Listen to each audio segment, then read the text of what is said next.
पर सुला सकते हैं, जिसको चाहे आप कुर्सी पर बिठा सकते हैं, मगर अब की बार इंशाअल्लाह ताला आपको मजलिस के उम्मीदवार को कामयाब करना है। लोग हमारे मजलिस के मुखालिफिन कहते हैं असदुद्दीन ओवैसी जज्बाती तकरीर करता है, तो आप क्यों नहीं करते? कौन रोका आपको? जज्बात में कौन आता है मालूम आपको? जज्बात में वो आता है जो जुल्म को देखता है, जज्बात में वो आता है जो नाइंसाफी को देखता है, जज्बात में वो आता है जिसके दिल में एक तड़प होती है कि मुझे हिस्सा मिलना चाहिए, जज्बात में वो आता है जिसमें एक तड़प होती है कि मुझे अपना मुकाम मिलना चाहिए, जज्बात में वो आता है जो किसी को देखता है कि नहीं मुझे भी आसमानों को छूना है, मैं जमीन पर नहीं रहना चाहता हूं। जो लोग जज्बात में नहीं आते वो मुर्दार के मुर्दा कहने के लायक है। इसीलिए मेरे अजीज दोस्तों और बुजुर्गों, जज्बात को जमहूरियत में संविधान की चार दीवारी में रहकर हमको अपने ख्वाबों को पूरा करना, और वो ख्वाब क्या है? समंदर की तह में जाकर खाक को तलाश करना नहीं है, वो ख्वाब आसमानों पर या चांद पर जाकर मट्टी लाना नहीं है। मेरा ख्वाब और आपका ख्वाब सिर्फ यही है कि मुत्तहिद हो जाए और अपनी जमात को मजबूत करें। मेरे अजीज दोस्तों और बुजुर्गों, ये Samajwadi party, BSP, Congress, BJP सब हम पर तनकीद करते हैं, अनाप शनाप भगते रहते हैं। मुझे इसकी कोई फिक्र नहीं है, क्योंकि मैं अगर ये मुझ पर उंगलियां उठा रहे हैं, मुझ मेरे बारे में बोल रहे हैं, इसलिए बोल रहे हैं कि पूरे उत्तर प्रदेश में अगर उनको कोई नजर आ रहा है जो गरीब मजलूम आवाम की आवाज बनकर उनके इंसाफ का मुतालबा कर रहा है, तो उनको मैं ही नजर आ रहा हूं। इसीलिए मजलिस पर तनकीद करते हैं, निशाना बनाते हैं। मगर हम ये पूछना चाहते हैं, सवाल मेरी जातियत का नहीं है, बताओ उत्तर प्रदेश का मुसलमान मुकम्मल करते हैं, सिर्फ 2% मुसलमान ग्रेजुएशन मुकम्मल करते हैं, और 5 साल और 15 साल के दरमियान में सबसे ज्यादा बच्चे अगर स्कूल के बाहर हैं किसी समाज के, तो मुसलमानों के 60%। क्या तुमने सुना कभी अखिलेश की जबान से? क्या तुमने सुना कभी बीएसपी के किसी नेता की जबान से? बताओ इसका जिम्मेदार कौन है? ये नाइंसाफी देखकर खून खौलता है कि जब सबके बच्चे पढ़ सकते हैं तो मेरा बेटा क्यों नहीं पढ़ सकता, मेरी बेटी क्यों नहीं पढ़ सकती, मेरे भाई का बच्चा ग्रेजुएशन क्यों नहीं कर सकता?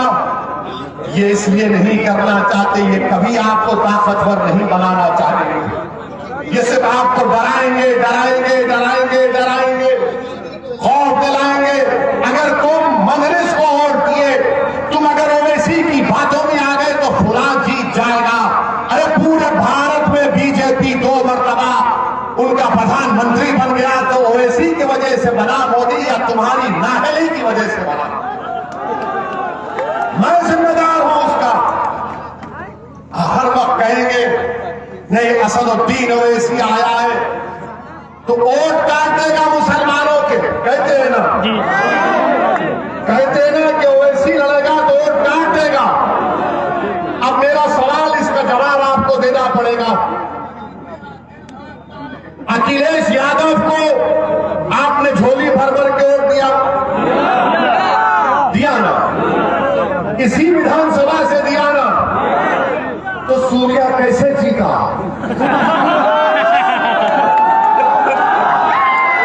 सूर्या कैसे जीता? तुम्हारे वोट से जीता या अखिलेश के लोगों ने वोट नहीं दिया? बताओ, सवाल का जवाब दो।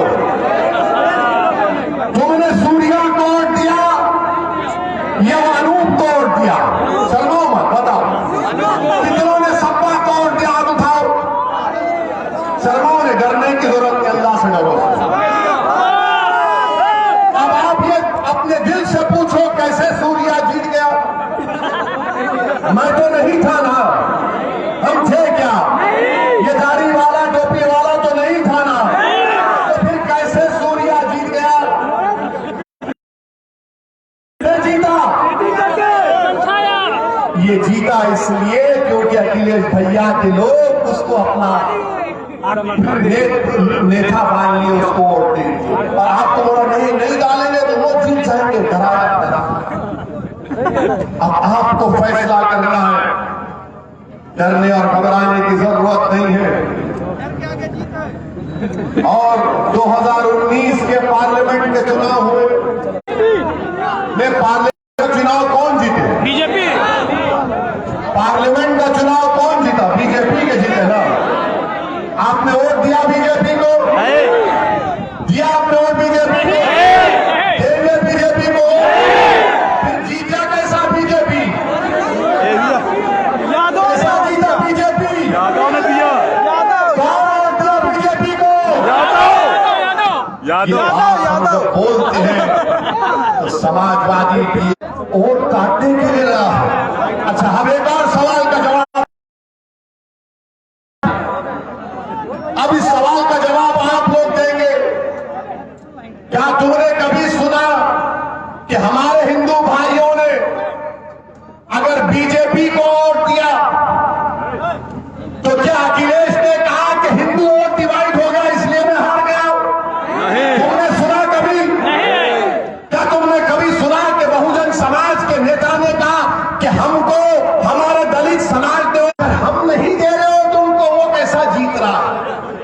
बता इसलिए रहा हूं क्योंकि मेरे जाने के बाद ये समाजवादी के, बीएसपी के, कांग्रेस के सब लोग ये बड़े पहलवान आएंगे, उसकी बात पर यकीन नहीं करना, यकीन नहीं करना। तो आपकी जिम्मेदारी है कि उनसे सवाल करना, ये सवाल करना। बोलो, अगर अखिलेश यादवों का वोट बीजेपी को पड़ गया तो अखिलेश ने नहीं कहा कि यादव समाज ने मुझे वोट नहीं दिया तो बीजेपी जीत गई, मगर अखिलेश यादव और बीएसपी कहते हैं कि मुसलमान हमको वोट नहीं देगा, मुसलमान अगर ओवैसी की बात में आएगा तो बीजेपी जीत जाए। मगर ये अब आएंगे नहीं, ओवैसी की वजह से बीजेपी जीतती है। एक और हकीकत बता रहा हूं, पूरे पार्लियामेंट के चुनाव में हमने सिर्फ 3 पार्लियामेंट की सीट लड़ी। कौन सी? हैदराबाद, बोलो, औरंगाबाद और किशनगंज। इन 3 में 2 में हमको कामयाबी मिली। हैदराबाद के अवाम का लाखों सलाम, हमने बीजेपी को हराया। मोदी भी आए थे मेरे लिए, मुझे हराने के लिए मोदी भी आए थे, अमित शाह भी आए थे, मगर दाल नहीं गली। औरंगाबाद, महाराष्ट्र, ये भी सुनो, याद रखो, ये जब आएंगे मेरे जाने के बाद, मेरे नौजवानों रिकॉर्ड करना इसको, व्हाट्सएप पे डालोगे ना, फसाद बुक पे डालोगे, फेसबुक नहीं है, फसाद बुक, ट्विटर पे डालोगे, इंस्टाग्राम पे, सब पे डालना ये बात। ओवैसी के सवालात औरंगाबाद में 21 साल का शिवसेना का एमपी था, 21 साल का। किसने हराया उसको? कांग्रेस ने हराया? नहीं, मजलिस-ए-इत्तेहाद मुस्लिमीन ने उसको हराया और इम्तियाज जलील को वहां का रुकने पार्लियामान बनाया। अब बचा तीसरा किशनगंज, वहां पर मजलिस को 3 लाख वोट मिले। अख्तर ईमान हमारे बिहार के प्रदेश के सदर है, 3,25,000 नीतीश कुमार की पार्टी को मिले और 3,50,000 कांग्रेस को मिले। बीजेपी नहीं जीती वहां पे। अब आप बताइए कि जहां मैं लड़ता हूं बीजेपी नहीं जीतती, मगर ये लोग तुमको डरा रहे हैं, वैसी आएगा तो ऐसा होगा। मैं ये तमाम सेकुलर पार्टी से कहना चाह रहा हूं, बचपन में बच्चों को सुनाया जाता था, हमने किताबों में पढ़ा कि सो जाओ बेटा वरना शेर आएगा, और हम जब बच्चे डरते थे, अम्मा अपने पुलों में लगता थी कि बेटा सो जा, सो जा। अब उल्टा हो चुका है, माए कह रही कि बेटा आराम से सो जा, मजलिस आ गई।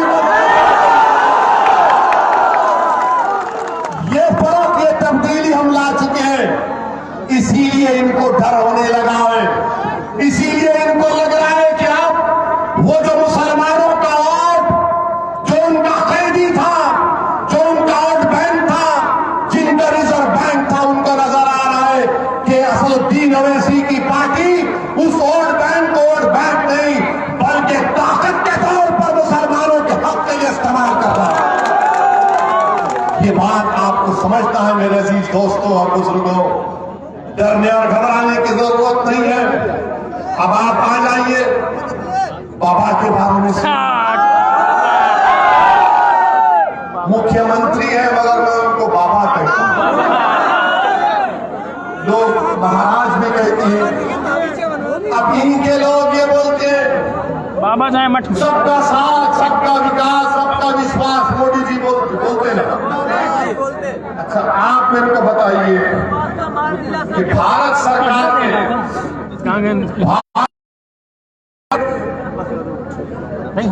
अक़लियतों के लिए, जिसमें मुसलमान, ईसाई, सिख, जैन और बौद्ध मजहब के लोग हैं, उनके लिए उत्तर प्रदेश में 116 करोड़ रुपए दिए। कितने दिए? 116। बाबा की हुकूमत ने कितना खर्चा किया अक़लियतों पर मालूम आपको? सिर्फ 16, सिर्फ 10 करोड़। इतना कम? सिर्फ 10 करोड़ रुपए। उनको मालूम कि लोग कहाँ जाएंगे हमको छोड़कर। वो तो हमको भैंस समझते कि दूध निथार निथार निथार निथार के खुद ही पी लिए। हमने सवाल किया था कि बताओ प्रधानमंत्री आवास योजना ग्रामीण में कितने घर मुसलमानों को उत्तर प्रदेश में मिले? तो कहा गया 2017-18 में मोदी की सरकार ने 7,65,000 घर दिए। कितने दिए? 7,65,000 घर दिए। और आपको मालूम मुसलमानों को कितने मिले? मिले 14% मिले। 7,65,000 में 10 घर मुसलमानों को कहते सबका साथ, सबका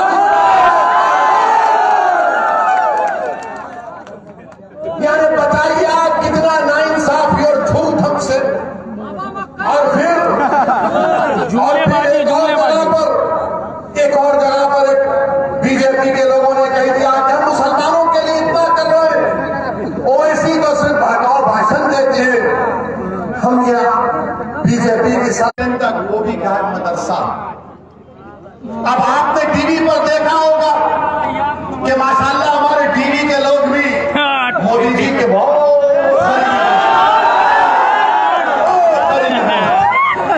भक्त है, यहाँ पर है। वो हमारे दोस्त है, नौकरी करते हैं। ये उनके जो मालिक है वो बहुत करीबी दोस्त है। उनका ऐसा रिश्ता है मोदी जी से कि वो अपने बाप को गाली सुनना पसंद करेंगे पर मोदी जी के बारे में तनकीद सुनना पसंद करेंगे। बिकाऊ है ना। तो क्या चला टीवी पे कि मुसलमानों ने कह दिया कि बच्चे और बच्चियां साथ मिलकर नहीं पढ़ना चाहिए। देखो होगा ना टीवी पर आपने। हमारे पास भी मीडिया के लोग आए। मैंने कहा देखो मुझे बुलाओगे तो भारी पड़ जाएगा। बोले कैसे पड़ेगा? हम बोलेंगे तुमने बच्चियों के लिए कितना स्कूल खोला बताओ पहले।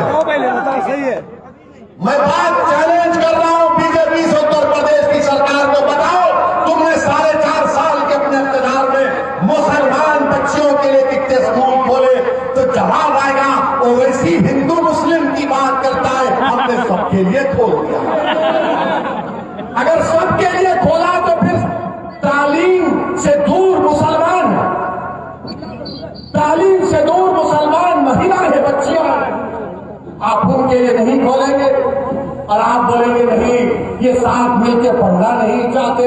अरे आप स्कूल खोलना नहीं चाहते, आप पढ़ाना नहीं चाहते, ये हाल इनका। अगर आप जाकर बाबा से बोलेंगे बाबा स्कूल नहीं है, तो बाबा बोले नाम बता दो।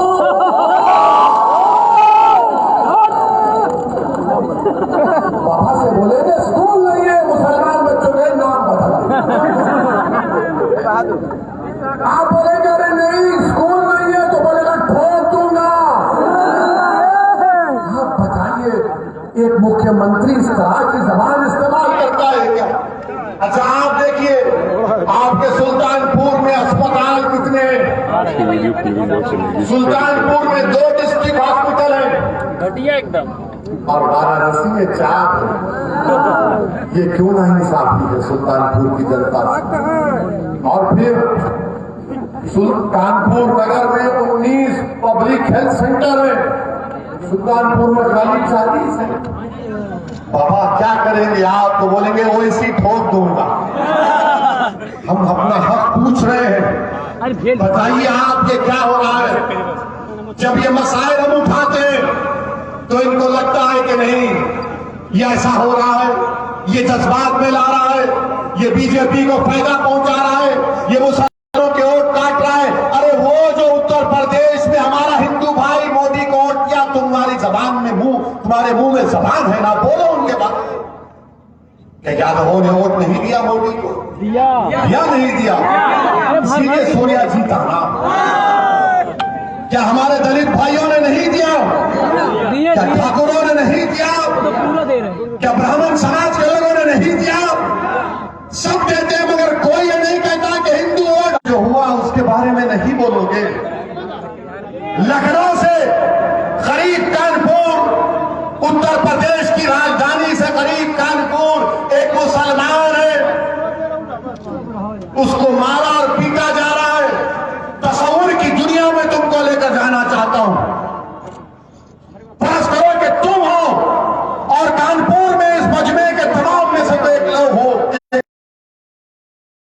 को मत मारो, मेरे अब्बा को मत मारो। क्या 11 साल की बच्ची के जहन में ये चीज आएंगी कि उसके सामने उसकी बाप की बेइज्जती की गई? किसने आवाज उठाई? बोलो। कोई आवाज नहीं उठाया। मुझे बयान देना पड़ा टीवी पर जाकर, तो तब जाकर हरकत में आए। इन बच्ची के बारे में कौन बात करेगा? कौन बात करेगा उस बच्ची के बारे में? मेरे अजीज दोस्तों और बुजुर्गों, इस मुल्क की आजादी में, जैसा मैंने कहा कि सन 57 की जंग आजादी में हमने हिस्सा लिया, हमारे उलमाओं ने जिहाद का फतवा किया। अल्लामा फजल खैराबादी की कुर्बानी को कोई सुबह क़यामत तक नहीं बुला पाएगा इंसान। वहीं पर चौरी चौरा का वाकया हुआ, एक पुलिस हमला हुआ। आपको मालूम वो चौरी चौरा जिसका वाकया हुआ, जिसको हमारे मुल्क के प्रधानमंत्री ने कहा था कि इसको बच्चों को पढ़ाना चाहिए, मगर प्रधानमंत्री ये बोलना भूल गए कि चौरी चौरा का वाकया अगर किसी ने शुरू किया तो उसका नाम अब्दुल्ला चुड़ीहार था। उसका नाम अब्दुल्ला चुड़ीहार था। वो मनिहार बरादरी का था और वही लोगों ने उनको सबको खराज अकीदत आप पेश कर रहे हैं कि अब्दुल्ला चुड़ीहार का जानशीन उसकी नस्ल का तस्लीम पर मारा गया उसको। बताइए आप मेरे अजीज दोस्तों और बुजुर्गों, मेरे अजीज दोस्तों और बुजुर्गों, बड़े बड़े जुल्म के वाकयात हमारे मुल्क में हो रहे हैं, जिसको देख कर अगर आंख में आंसू नहीं आएंगे तो याद रखो तुम इंसान कहलाने के लायक नहीं हो।